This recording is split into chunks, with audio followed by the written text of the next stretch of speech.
Meus amados, que privilégio poder partilhar com vocês nesta manhã a palavra de Deus. E eu convido a todos para abrirmos a Bíblia na carta de Paulo a Tito. Carta de Paulo a Tito, capítulo 2, versos 11 a 15.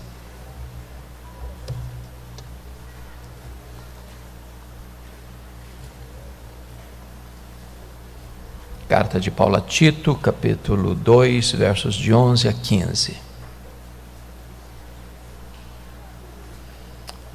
Está escrito: porquanto a graça de Deus se manifestou salvadora a todos os homens, educando-nos para que, renegadas a impiedade e as paixões mundanas, vivamos no presente século sensata, justa e piedosamente, aguardando a bendita esperança e a manifestação da glória do nosso grande Deus e Salvador Cristo Jesus, o qual a si mesmo se deu por nós, a fim de remir-nos de nossa iniquidade e purificar para si mesmo um povo exclusivamente seu, zeloso de boas obras. Diz essas coisas, exorta e repreende também com toda a autoridade. Ninguém te despreze. Irmãos, eu gostaria então de forma objetiva tratar nesta manhã sobre a graça salvadora de Deus. Quando a reforma protestante do século XVI aconteceu, a igreja da época estava buscando salvação em muitos outros caminhos, através das obras, através de ritos sagrados.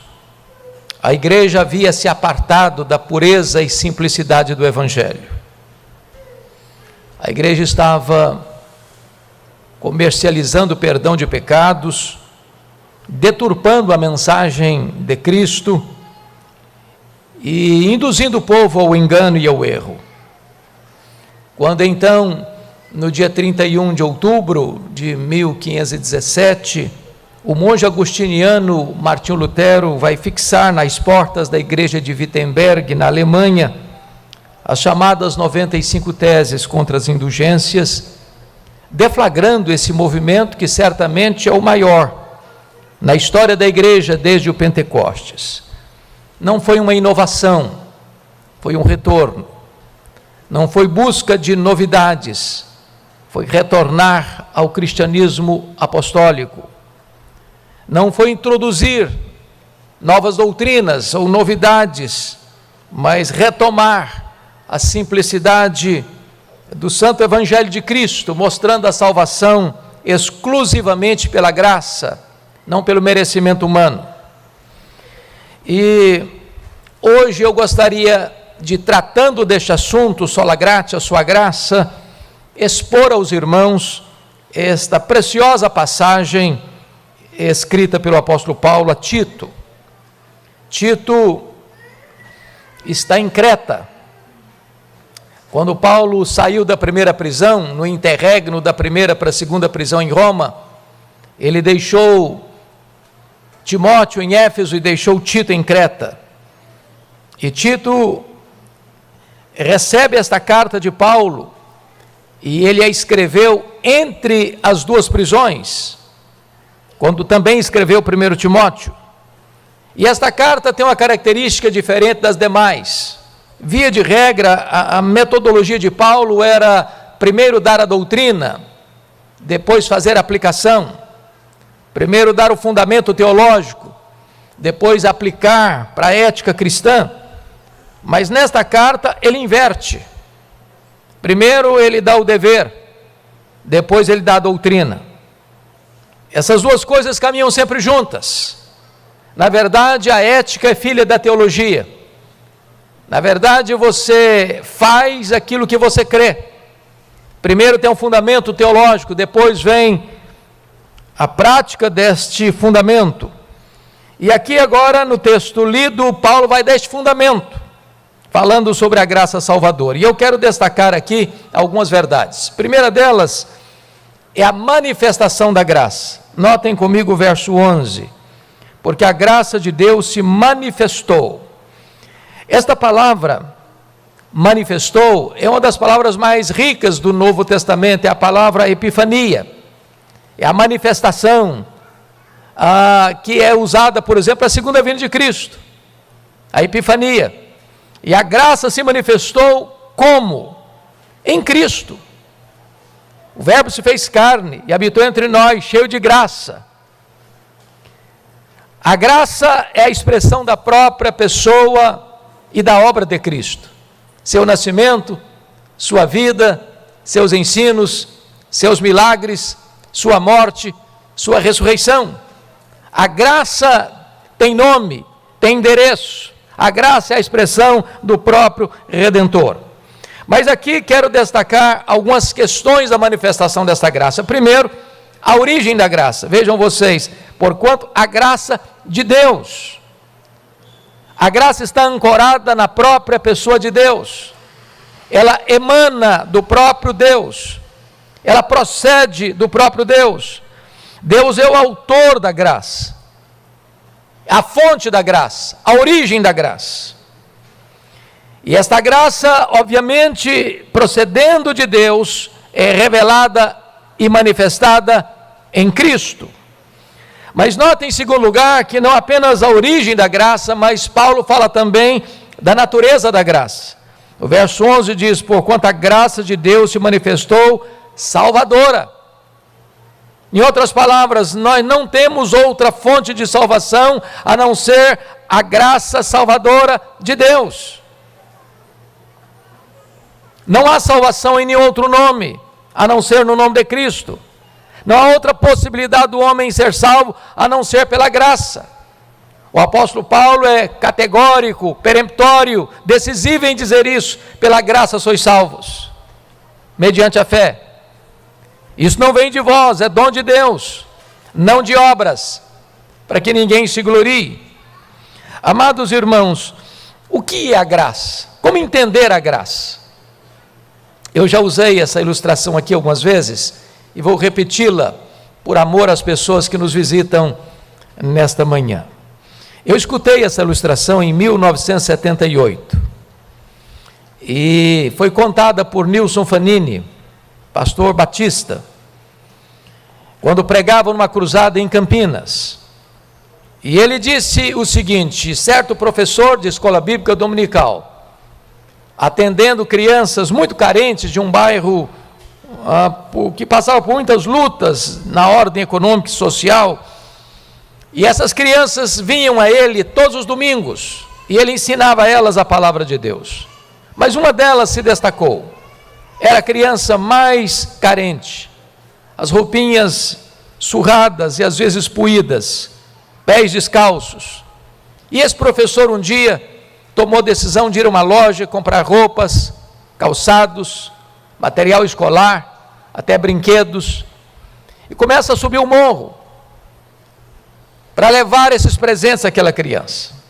Obviamente ela não sabia que esses presentes eram para ela. Ouvir aquele homem com tantos presentes nas mãos, cobiçando aqueles presentes, pegou uma pedra, jogou naquele homem, e ele caiu, ferido, sangrando, e a criança catou os presentes e levou para casa.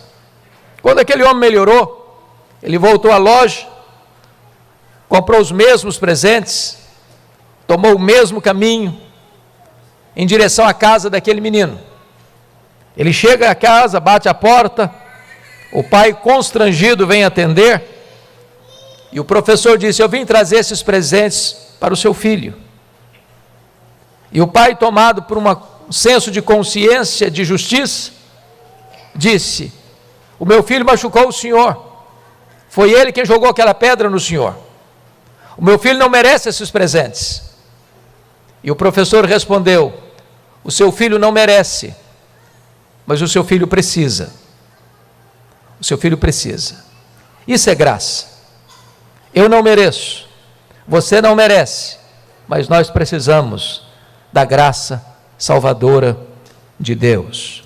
Mas notem vocês que esta graça não apenas tem uma origem e tem uma natureza, mas esta graça tem uma extensão. Olha o versículo 11 ainda. Porque a graça de Deus se manifestou salvadora a todos os homens. Esta é a extensão. Mas entendamos, todos os homens, qualitativamente falando, e não quantitativamente falando. Ou seja, o texto não está ensinando universalismo. O texto não está dizendo que todas as pessoas, sem exceção, serão salvas pela graça, mas todas as pessoas sem acepção. O contexto aqui, no capítulo 2, ele está falando para vários tipos de pessoas. No versículo 2, para homens idosos. No versículo 3, para mulheres idosas. No versículo 4, para jovens. No versículo 6, para os moços. E ele está no versículo 9, falando para servos. E ele está dizendo o seguinte, que não importa quem é você, se homem, se mulher, se jovem, se velho, se rico, se pobre, se doutor ou analfabeto, se servo ou patrão, a graça de Deus se manifestou salvadora a todos os homens, sem acepção. Esta é a bênção do Evangelho, irmãos. A graça está disponível para todos aqueles por quem Cristo morreu e comprou com o seu sangue. Então esta é a verdade preciosa da manifestação da graça de Deus. Mas há uma segunda verdade nesse texto. É a pedagogia da graça. Notem comigo os versos 12 e 13. E a primeira coisa que a pedagogia da graça nos ensina é que a graça nos educa a renegarmos o mal. Olha o verso de número 12. Educando-nos. E a palavra educando aqui, exatamente no grego, é a palavra pedagogia. A graça de Deus nos educa. Não é apenas nos salva, ela nos educa. E ela nos educa primeiramente para renegarmos o mal. Veja você, algumas coisas que eu quero chamar e destacar a atenção. Primeiro, a graça nos educa ou nos ensina a renegar a falsa teologia, educando-nos para que renegadas a impiedade. A palavra impiedade, na língua original, traz a ideia da sua relação não com os homens, mas na sua relação com Deus. A graça de Deus capacita você a ter discernimento, para abandonar o caminho do erro, abandonar a teologia errada, abandonar a falsa doutrina, abandonar todos os conceitos torcidos, enviesados, que se apartam da palavra de Deus. E então a graça de Deus educa você, para você rejeitar a doutrina errada e acolher a doutrina certa, que vai levar você a um relacionamento certo com Deus. Essa é a ideia. Renegar a impiedade, tudo que é irreverente, você abandona. E você vai abandonar tudo aquilo que é contra Deus ou sem Deus. Você vai abandonar tudo aquilo que conspira contra a verdade de Deus e contra a santidade de Deus. Isso é impiedade. Agora notem que a graça de Deus, ela também nos ensina a renegar não só a falsa doutrina, mas também a falsa ética. Porque notem, versículo 12, educando-nos para que renegadas a impiedade as paixões mundanas. Paixões mundanas. Então preste atenção no que eu vou lhes dizer. A impiedade vai produzir o comportamento errado. A teologia errada desemboca na vida errada. A teologia é mãe da ética. A ética é filha da teologia. Quando alguém abraça a impiedade, o que vai acontecer em seguida são paixões mundanas. É por isso que Paulo diz que a ira de Deus se revela do céu contra toda impiedade e perversão. Primeiro o homem tem um relacionamento errado com Deus, depois o homem tem um relacionamento errado com o próximo. É impossível alguém ter uma teologia errada e ter uma vida santa. E é impossível a pessoa ter uma teologia certa e viver a vida mundana. Uma é consequência da outra.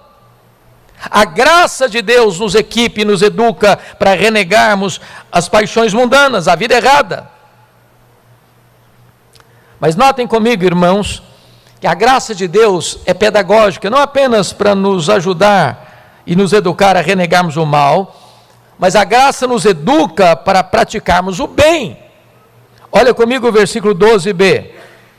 Vivamos, a graça nos educa para renegarmos a impiedade e as paixões mundanas, e vivamos no presente século, sensata, justa e piedosamente. E eu peço a sua atenção para essas três palavras: sensata, justa e piedosamente. Porque estas três palavras resumem o tríplice relacionamento do ser humano.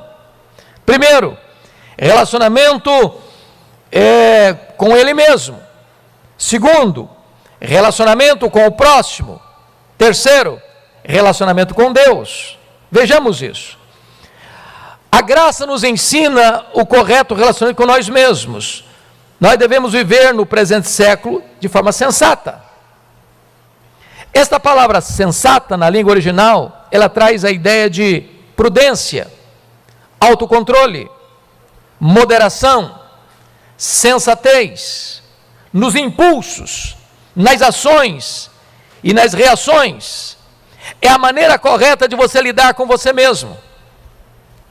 Uma pessoa que recebe a instrução da graça, está debaixo da pedagogia da graça, ela não é destemperada, ela não é descontrolada, ela não é uma pessoa explosiva, que não sabe lidar com os seus sentimentos, com as suas ações, com as suas palavras, com as suas reações. Ela tem uma vida sensata, equilibrada, controlada.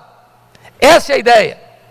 Segundo lugar, a graça nos ensina o correto relacionamento com o próximo, porque a próxima palavra aí, ela nos ensina a viver no presente século de forma justa. E o que é justiça aqui? É você não se pôr acima dos outros, nem tentar diminuir os outros. É você conceder ao outro o que lhe é devido. O que é uma pessoa injusta? É quando ela age com o próximo de maneira desleal, quando ela não dá ao próximo a honra que lhe é devida, quando ela mantém um relacionamento com o próximo de exploração, de extrativismo. Ela quer tirar, ela quer explorar, ela quer prevalecer, ela quer sugar, ela quer oprimir, ela quer saquear. Ela é injusta, mas a graça de Deus nos educa para nós respeitarmos o próximo, para nós honrarmos o próximo, para nós não pensarmos apenas em nós mesmos, mas também no que é do outro. Esta é a ideia que a graça de Deus nos educa.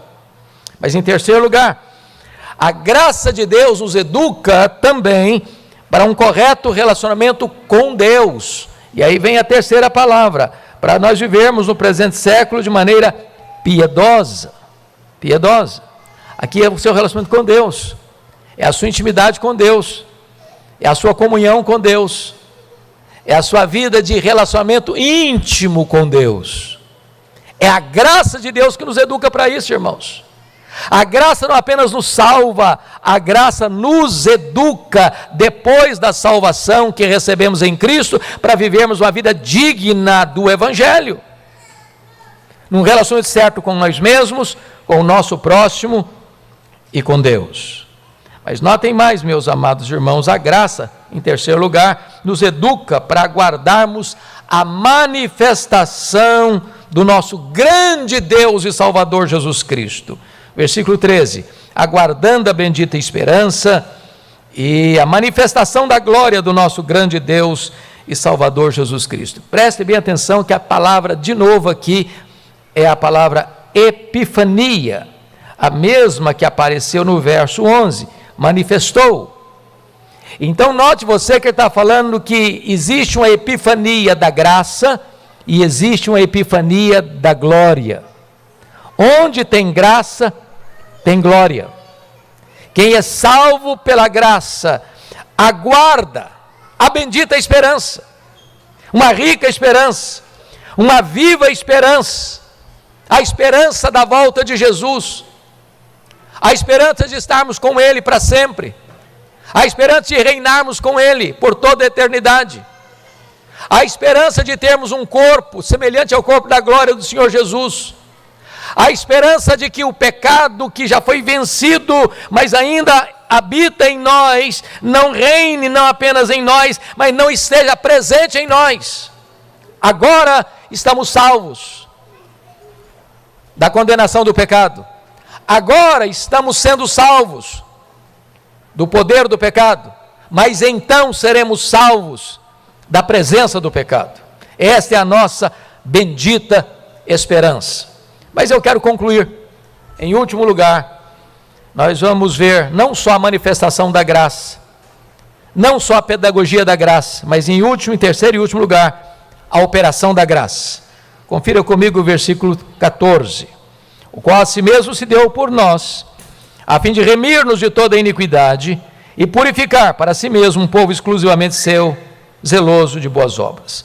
E eu destaco aqui, meus irmãos, 3 verdades. Primeira, o presente da graça. Está escrito o seguinte: o qual a si mesmo se deu por nós. O grande presente da graça é o próprio Filho de Deus. Não podia ter um presente maior. Não é coisa. É o próprio Deus que se dá. A Bíblia diz que Deus amou o mundo de tal maneira que deu o seu Filho unigênito, para que todo o que nele crê não pereça, mas tenha a vida eterna. Mas agora o texto está dizendo que o próprio Jesus se deu por nós. Ele não veio ao mundo por constrangimento, ele não veio contra a sua vontade, ele não morreu na cruz como um mártir, ele não morreu na cruz porque sucumbiu ao poder de Roma, ele não foi para a cruz porque Judas o traiu, porque Pedro negou, porque o Sinédrio entregou, porque Pilatos sentenciou. Ele deu voluntariamente a sua vida. É isso que o texto está dizendo. Ele a si mesmo se deu por nós. Este é o presente da graça. Agora, vejamos em segundo lugar, não só o presente da graça, mas o propósito da graça. Olha aí a parte B. A fim de remir-nos da iniquidade e purificar para si mesmo um povo exclusivamente seu. E eu chamo a tua atenção aqui para 2 propósitos, um negativo e outro positivo. Qual é o negativo? Está escrito aí no versículo 14: a fim de remir-nos de toda a iniquidade. Preste atenção nisso. Deus salva você do pecado e não no pecado. Você foi arrancado de toda a iniquidade. Portanto, uma pessoa salva pela graça não pode mais viver na prática do pecado. Se você vive na prática do pecado, significa que você ainda não encontrou a graça, não foi alcançado pela graça, não foi salvo pela graça, não está sendo ensinado pela pedagogia da graça e não tem em você a operação da graça.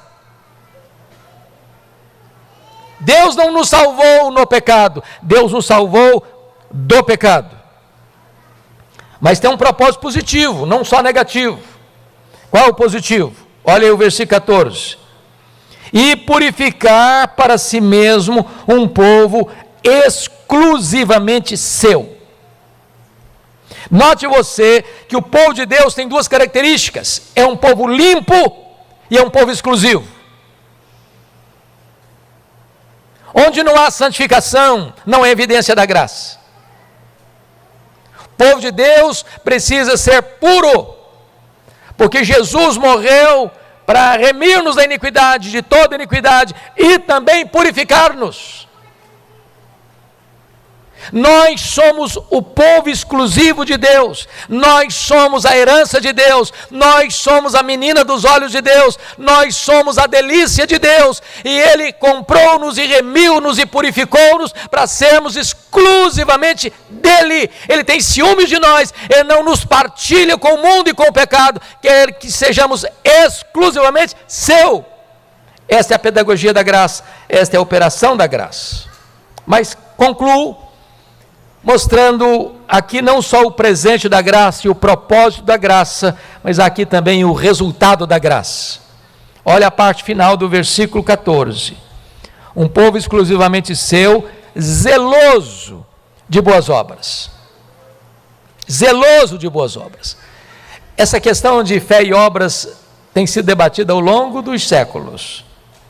E é muito importante entender isso. A salvação não é pelas obras. A salvação não é pela fé, mas as obras. A salvação é exclusivamente pela fé, para as boas obras.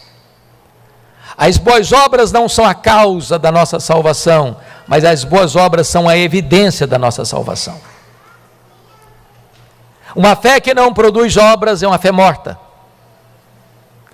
Deus nos remiu, Deus nos limpou, para nós sermos um povo zeloso de boas obras. E note você que a palavra zeloso aqui não é apenas que você é capacitado para fazer boas obras, mas você tem paixão por fazer boas obras. Esse é o seu deleite, esse é o seu prazer, esse é o entusiasmo da sua vida. Pois bem, eu concluo levando você ao versículo 15, porque no versículo 15, ele vai exatamente terminar como começou o capítulo 2. Olha como é que começa o capítulo 2. Tu, porém, fala o que convém à sã doutrina. Olha como ele termina o capítulo 2. Diz estas coisas. Diz estas coisas. Cabe a você que foi alcançado pela graça agora ser um instrumento nas mãos de Deus para que outros sejam alcançados. Esta mensagem não pode ficar apenas retida em você. Todo alcançado é um enviado. Todo que recebe agora instrui. Todo que aprendeu agora precisa passar esse ensinamento. E ele termina dizendo, diz essas coisas. E agrega, exorta e repreende também com toda autoridade. Quando ele diz, ninguém te despreze, a autoridade, irmãos, não está na pessoa do homem, do pregador. A autoridade está na palavra que ele anuncia. Se você é portador desta mensagem, os homens não podem desprezar você. Você tem a autoridade de Deus para anunciar o Evangelho da graça. Que Deus nos ajude a ver a manifestação da graça em nossa vida.